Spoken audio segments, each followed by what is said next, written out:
اسی طرح ہو سکتا ہے کہ آئندہ کچھ برسوں میں یا آئندہ کچھ مہینوں میں سعودی عرب جو ہے وہ بھی اسرائیل کو تسلیم کر لے، اور اسرائیل کو تسلیم کرنے کے بعد یہ سارے ایک مٹھی میں آ جائیں گے، ایک پیالے میں آ جائیں گے، اور ساری چیزیں جو ہیں وہ ایک پلاننگ کے تحت کریں گے۔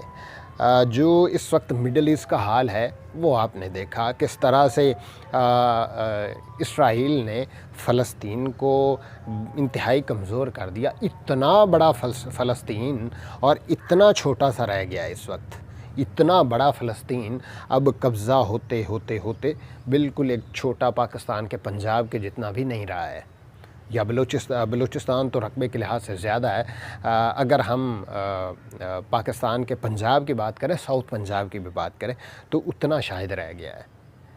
پاکستان کسی صورت جو ہے وہ پاکستان کی عوام تسلیم نہیں کرے گی کہ ایک امپورٹڈ کمپنی جو ہے وہ اسرائیل کو تسلیم کر لے۔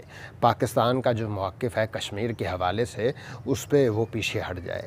پاکستان کا جو موقف 75 سال سے کشمیر پہ رہا ہے کہ کشمیر جو ہے پاکستان کا حصہ ہے، کشمیر جو ہے پاکستان کی شہرگ ہے، اور ہم کسی صورت کشمیر جو ہے انڈیا کو نہیں دینے والے۔ آئندہ کچھ مہینوں میں یا کچھ دن بعد انڈیا جو ہے وہ ایک کانفرنس بلا رہا ہے، اور وہ ہوگی کشمیر اور لداخ میں۔ کشمیر اور لداخ میں کانفرنس بلانے کا مقصد کیا ہے؟ وہ دنیا کو بتانا چاہتا ہے کہ یہ ہمارا علاقہ ہے، پاکستان اس پہ اہم مدعا اٹھاتا رہتا ہے، اور لداخ جو ہے یہ تو چائنا کا علاقہ ہے، تو چائنا بھی وہاں پہ شنگھائی جو آرگنائزیشن ہے وہ وہاں پہ اس کا اجلاس ہونے والا ہے، تو وہاں پہ پاکستان جو ہے وہ کیا کرے گا؟ پاکستان، آپ نے پچھلے دنوں دیکھا شنگھائی میں یا چین میں جو ایک اجلاس ہوا، اس اجلاس میں جو حکومت ہے پاکستان کی حکومت ہے، اس کا کوئی نمائندہ نہیں تھا، وزیر اعظم نہیں تھا اس میں۔ وہاں پہ کیوں انہوں نے پاکستان کو انوائٹ ہی نہیں کیا تھا؟ ان کو پتہ ہے کہ یہاں پہ امپورٹڈ کمپنی آئی ہوئی ہے، یہاں پہ ایک پلاننگ کے ذریعے آئی ہوئی ہے، آپریشن ریجیم چینج کے ذریعے سے آئی ہوئی ہے، اور آپریشن ریجیم چینج جو ہے وہ آپ کو پتہ ہے کہ کس نے کیا، کیسے ہوا، کہاں سے ہوا، اور اس کے ہینڈلرز کون ہیں۔ یہاں پہ یہ ساری چیزیں جو ہیں وہ ہو رہی ہیں۔ اب دیکھنا یہ ہے کہ یہ سارے معاملات کہاں تک جا کے رکتے ہیں، کیا ہوتا ہے، اور کس طرح اس سے ہماری پاکستان کی عوام کی جان چھوٹتی ہے۔ اس کے بعد بات کرتے ہیں عمران ریاض خان کے بارے میں۔ انہوں نے پہلے ولاگ میں اپنا یہ انکشاف کیا کہ ان کا ایک ایگریمنٹ ہوا ہے، انہوں نے حلف دیا ہوا ہے کہ وہ جب تک کیس چل رہا ہے وہ اس کیس کے حوالے سے کوئی بات نہیں کریں گے۔ تو ظاہری بات ہے اس کیس کے حوالے سے اگر بات نہیں ہوگی، اور اسی ڈیل پہ ہی ان کو ضمانت ملی ہے، تو یہ عمران ریاض خان کے بارے میں تھی۔ اس کے علاوہ جو 17 تاریخ کو پنجاب میں ضمنی الیکشن ہونے والے ہیں، اس کی دھاندلی کا بڑا منصوبہ بنایا گیا ہے۔ وہ کس طرح؟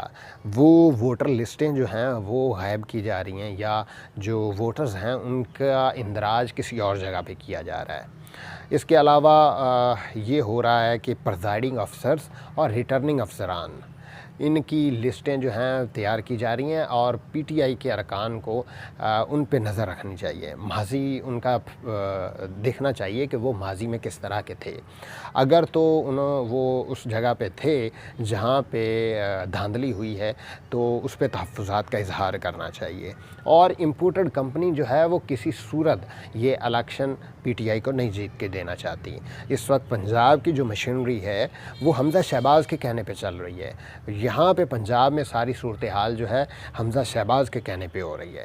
اب پاکستان کی جو اس وقت سب سے بڑا صوبہ ہے، اس کا جو کانٹے کا مقابلہ ہے وہ لاہور اور ملتان میں ہونے والا ہے۔ ملتان میں اور لاہور میں جو زین قریشی صاحب ہیں، ان کا مقابلہ ہوگا جو پہلے پی ٹی آئی کے رکن تھے ان کے ساتھ، اور اس کے علاوہ لاہور میں سب سے کانٹے کا مقابلہ ہوگا علیم خان کا، جو پرانا علیم خان کا حلقہ ہے وہاں پہ۔ اب دیکھنا یہ ہے کہ امپورٹڈ کمپنی جو ہے وہ کس طرح سے اس میں پارٹیسپیٹ کرتی ہے۔ پی ٹی آئی جو ہے اپنے تحفظات کو دور کرنے کے لیے کس طرح کی چیزیں کرتی ہے۔ جو الیکشن کمشنر ہیں سکندر سلطان، انہوں نے پلان بنایا ہوا ہے پی ٹی آئی کی حکومت کو ڈی رویل کرنے کا، پی ٹی آئی کی حکومت کو جو حکومت ہے وہ نہ بننے کا۔ وہاں پہ وہ ان کا پلاننگ یہ ہے کہ پی ٹی آئی کی حکومت جو ہے وہ نہ آئے، ان کے جو ممبرز ہیں وہ ہاریں، اور ان کو ہارنے کا پلان بھی بنایا ہوا ہے۔ وہ پلان یہ ہے کہ امپورٹڈ کمپنی جو ہے انہوں نے ووٹر لسٹوں کو ایک جگہ سے دوسری جگہ منتقل کیا ہوا ہے، دور دراز علاقوں میں منتقل کیا ہوا ہے۔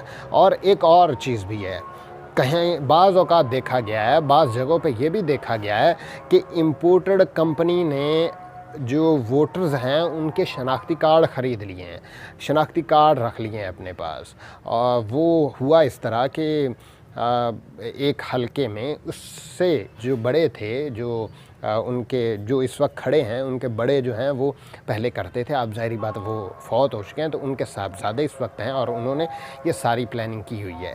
تو یہ ساری صورتحال اس وقت پنجاب کے ضمنی الیکشنز کی ہے۔ پنجاب میں ضمنی الیکشنز جو ہیں وہ ہونے والے ہیں، اور ممکن ہے، اور جو سرویز آ رہے ہیں، سب سے اہم سرویز جو ہیں وہ سوشل میڈیا پہ ہو رہے ہیں۔ اے آر وائی نے 2-3 پروگرامز میں کیے ہیں، اور میں نے سارے پروگرامز دیکھے ہیں۔ 99% جو لوگ ہیں، 98% جو لوگ ہیں وہ پی ٹی آئی کو سپورٹ کر رہے ہیں، پی ٹی آئی کو ووٹ دینا چاہتے ہیں۔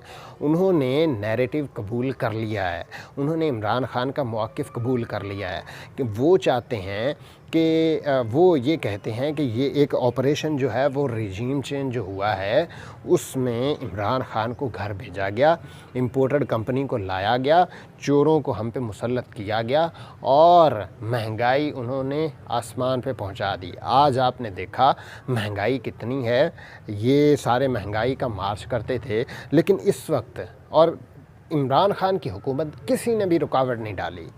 لیکن جیسے ہی یہ امپورٹڈ کمپنی آئی، 25 مئی کا آپ نے واقعہ دیکھا، پورے پاکستان میں جہاں جہاں بھی احتجاج ہو رہے تھے، انہوں نے شیلز پھینکے، آنسو گیس پھینکی، اور پاکستان کی عوام کو انہوں نے زد و کوب کیا، اور رات کو یہ چھاپے مارے گئے، اور مختلف جو رہنما ہیں ان کو اٹھایا گیا۔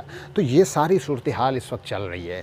اب دیکھنا یہ ہے کہ یہ ساری صورتحال سے پی ٹی آئی کس طرح نپٹتی ہے، امپورٹڈ کمپنی کو نقصان کس طرح ہوتا ہے، نقصان دلایا کس طرح جاتا ہے، اور جو نیوٹرلز ہیں، جو طاقتور حلقے ہیں، وہ پاکستان کو اس سینیریو سے، اس چیز سے باہر نکالنے کے لیے کیا اقدامات کرتے ہیں۔